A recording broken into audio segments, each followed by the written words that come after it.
Hello guys, ഇന്നൊരു വാട്ടയിറ്റിനിടെയാണ്. അപ്പോൾ രാവിലെ തന്നെ ചായ ഉണ്ടോ കുടിച്ചത്. അത് കഴിഞ്ഞിട്ട് 3 ഇഡ്ഡലിയും ചട്നിയും സാമ്പാറും കൂട്ടിയിട്ട് ബ്രേക്ക്ഫാസ്റ്റ് കഴിച്ചു. പിന്നെ ഞങ്ങൾ ക്ലാസ് കഴിഞ്ഞ് ബസ്സിൽ കയറുമ്പോൾ ഒരു 2 മണിക്കാണ് ഞങ്ങൾ ക്ലാസ് കഴിയുക. അപ്പോൾ 2 മണി നേരത്തെ ഞങ്ങൾ ബസ് കയറിയപ്പോൾ ഒരു 10 രൂപയ്ക്ക് ഒരു കടല വാങ്ങി. പിന്നെ ചുങ്കത്ത് എത്തിയിട്ട് ഒരു ലിച്ചിയും 5ൻ്റെ 2 ചോക്കോ കേക്കും പിന്നെ ഒരു ഏലിയൻ ഓറഞ്ച് എന്ന് പറഞ്ഞിട്ടുള്ളൊരു ഫ്രൂട്ടി, ഒരു മിറണ്ട പോലത്തെ ഒരു ഇതാണ് കേട്ടോ, അതും വാങ്ങി. പിന്നെ വീട്ടിലെത്തിയിട്ട് ഒരു 4 മണി ആകുമ്പോഴാണ് ഞങ്ങൾ വീട്ടിലെത്തുക. അപ്പോൾ മോര് കൂട്ടാനും കോവയ്ക്കുപ്പേരി ഉണ്ടായിരുന്നു, പിന്നെ മീൻ അയില വറുത്തതുണ്ടായിരുന്നു, പിന്നെ ഉപ്പിലിട്ടൊരു മാങ്ങ ഉണ്ടായിരുന്നു. അത് കൂട്ടിയിട്ട് ചോറുണ്ടു. അപ്പോൾ അവളാണ് ഞങ്ങളുടെ ഉച്ചത്തെ ഫുഡ് ഞങ്ങൾ കഴിക്കണത്.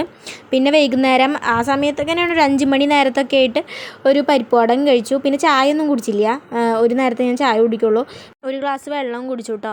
പിന്നെ ഒരു 8:30 ഒക്കെ ആകുമ്പോൾ അച്ഛൻ പൊറോട്ട മേടിച്ചു തന്നിട്ടുണ്ടായിരുന്നു. അപ്പോൾ 2 പൊറോട്ടയും ചിക്കൻ പാർട്സിൻ്റെ കറിയും പിന്നെ വേറൊരു ഗ്രേവിയും കൂട്ടിയിട്ട് കഴിച്ചു. അപ്പോൾ ഇതൊക്കെയാണ് ഇന്ന് കഴിച്ചത്.